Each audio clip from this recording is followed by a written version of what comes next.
नमस्कार, आपका स्वागत है बिहार भी न्यूज चैनल में। आपने अभी तक इस चैनल को सब्सक्राइब नहीं किए हैं तो लाल रंग का बटन दबाकर सब्सक्राइब कर लें और बगल के घंटे को बजा दें ताकि बिहार के ताज़ा खबरों से संबंधित लेटेस्ट वीडियो सबसे पहले आप तक पहुंचे।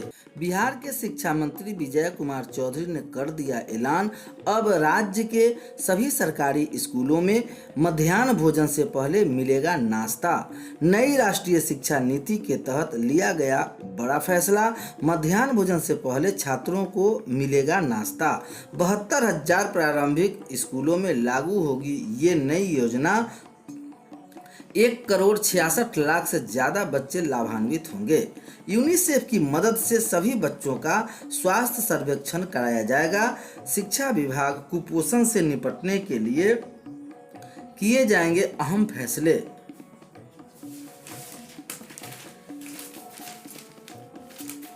इधर बेटियां भगवान का आशीर्वाद होती है, बेटी के प्यार को कभी अनजाना नहीं, वह फूल है, उसे कभी रुलाना नहीं, असीम दुलार पाने के हकदार है। बेटियां समझो भगवान का आशीर्वाद है।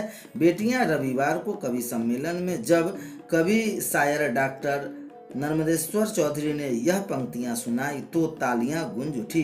भगवान लाल स्मारक भवन में सभागार में श्री नवयुवक समिति के तत्वाधान में नटवर साहित्य परिषद की ओर से 193वें मासिक कवि सम्मेलन सह मुशायरे का आयोजन किया गया। अध्यक्षता गीतकार डॉक्टर विजय शंकर मिश्र ने की। मौके पर doctor Vijay Shankar Mishra, doctor Narmadeshwar Prasad Chaudhary, doctor Jagdish Sharma व सत्येंद्र कुमार पाठक को रामवृक्ष बेनीपुरी स्मृति सम्मान से सम्मानित किया गया। तो बेटियों को भगवान का आशीर्वाद होती है।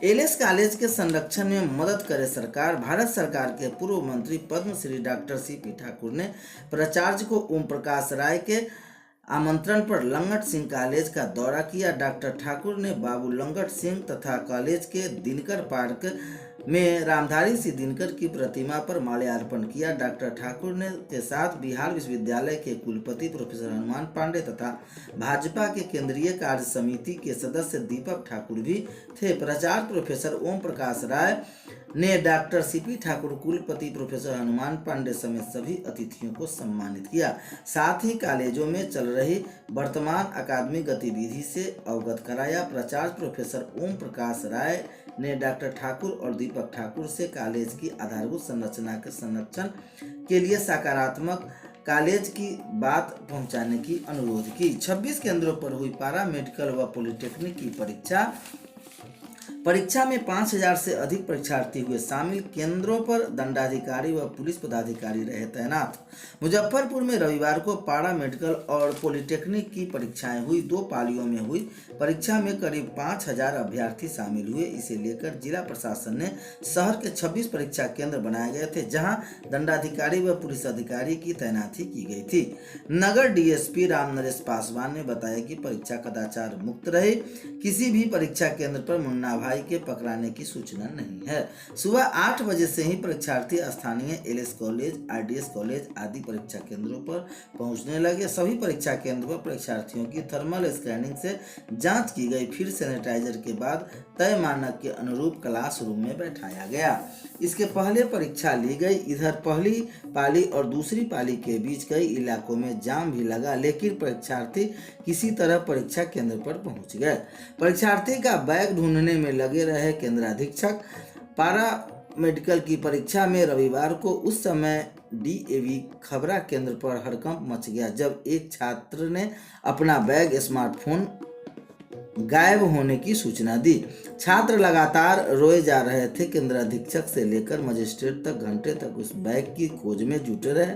इसी बीच भूलवश बैग ले गए छात्र ने सभी सामान सहित सलामत लौटा दिए। पारा मेडिकल की परीक्षा रविवार को 26 केंद्रों पर थी। 2 पालियों में यह परीक्षा थी। पहली पाली में परीक्षा में यह घटना हुई। परीक्षा खत्म होने के बाद जब सहरसा से आए छात्र राजीव कुमार ने रोते हुए सूचना दी कि उसका बैग गायब है और उसे बैग में स्मार्टफोन तथा पैसे भी हैं। सभी खोज में लगे। मगर केंद्र पर बैग नहीं मिला। इसके बाद सीसीटीवी के खंगाला गया तो एक छात्र नीले रंग का बैग ले जा रहा था। उस वक्त छात्र ने फोन पर लगाया गया, जिसे छात्र ने बताया कि भूलवश यह बैग लेकर आ गया। इसके बाद केंद्राधीक्षक और मजिस्ट्रेट भगवानपुर पहुंचे, जहां वह छात्र बैग लेकर खड़ा था। कराटे में उपासना से जीता गोल्ड मेडल। अंतर्राष्ट्रीय बेटी दिवस पर कराटे बेल्ट ग्रेडिंग प्रतियोगिता का आयोजन रविवार को मालीघाट में चूनाभट्टी रोड स्थित Ram world martial art club में किया। इसमें 100 से ज़्यादा खिलाड़ियों ने हिस्सा लिया। India Zen Do Sin karate federation के चेयरमैन इंजीनियर राहुल श्रीवास्तव ने सफल प्रतिभागियों को बेल्ट, प्रमाण पत्र व मेडल प्रदान किया। उपासना आनंद को गोल्ड, आशा पाहुजा को सिल्वर व स्वीटी कुमारी को ब्रांज मेडल मिला।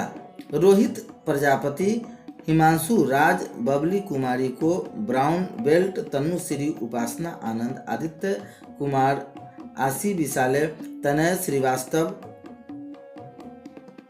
साक्षी कश्यप, प्रियांशु कश्यप, सृष्टि भारद्वाज, आशा पाहुजा, दीप्ति निर्मल राज, स्नेहा राज को ब्लू बेल्ट, अदिति ठाकुर, शिवानी नासिर, फिरोज, ऋतु मेहता, माधव राज, पीयूष राज को ग्रीन बेल्ट मिला। संदीप स्वीट, आस्था, रासव मिश्र, सौम्या, सन्नी, कुशाग्र, स्वराज, आदित्य राज, तनु को ऑरेंज बेल्ट, गुंजन कर्ण, आकृति कर्ण, तनयास जायसवाल, मयंक जायसवाल, शुभम, आदित्य गुप्ता जायसवाल, जया भास्कर, प्रियंका भास्कर, इसी, आयुष राज, अनमोल कुमार, गुंजन, चांदनी कुमारी, रुंजन कुमारी, पूजा कुमारी, कृति मिश्रा को येलो बेल्ट दिया गया। सरकार से पुनर्विचार करने का आग्रह किया।